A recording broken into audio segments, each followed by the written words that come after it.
आज आमे जाइथिलु श्री श्री लडू बाबांको मंदिर को। हाँ तो मु तमर सूर्यमणि नयागढ़ टका। तो बहुत दिन हला मु भाबुतिली लडू बाबांको दर्शन करि जिबा पई, सेथि पई आज आमे चलिलु श्री श्री लडू बाबांको दर्शन करिबा पई। आउ तापरे सबु सांग माने मिसिकी बाहरी पडिलु मंदिर को जिबा पई। आउ तापरे आमे आसिकी गाड़ी रे पेट्रोल लोड करि दैथिलु। आउ तापरे आमे सीधा चलिलु मंदिर अभिमुखे। आउ को माने मते नयागढ़ रु देखुच कमेंट करी कि कहिबो। आउ किछि समय परे आमे आसिकी पहुंची जाइथिलु लडू बाबांको पीठस्थल रे। आउ तापरे आमे चलिलु श्री श्री लडू बाबांको मंदिर भितर को। आउ प्रथमे आमे जाइकी श्री श्री लडू बाबांको दर्शन करि दैथिलु।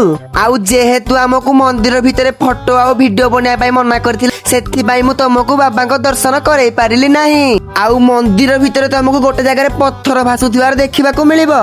आउ को माने श्री श्री लडू बाबांको मंदिर को आसीच कमेंट करिकि कुह।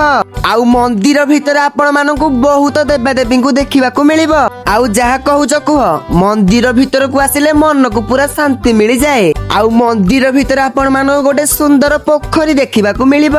आउ किछि समय मंदिर भितर बुलाबुली करि सारला परे आमे बाहरिलु घर को फेरिबा पई। आउ जेहेतु बहुत जोरे गरम होतिला, सेथि पई आमे गोटे स्प्राइट किनिकी पी दैथिलु।